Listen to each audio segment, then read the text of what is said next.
Hey everyone, welcome back to our channel.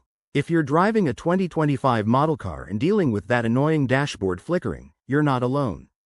This issue can be frustrating, making your drive less enjoyable and potentially signaling a deeper problem.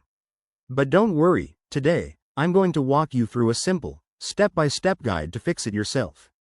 Let's dive in. First things first, safety is key. Always park your car in a safe, well-lit area and turn off the engine before starting any fixes.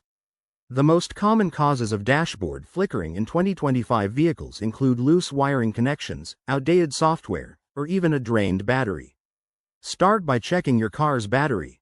If it's low, charge it fully or replace it if needed. This alone can resolve flickering issues about 50% of the time.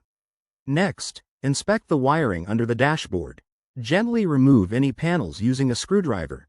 Refer to your car's manual for exact locations. Look for any loose or frayed wires and secure them properly.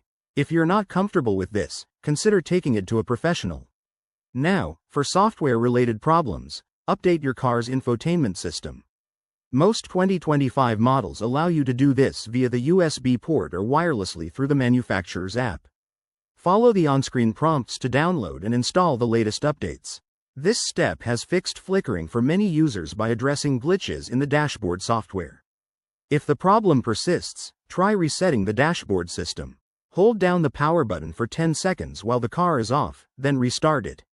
This acts like a soft reset and can clear temporary errors. There you have it. Easy steps to get your dashboard back to normal.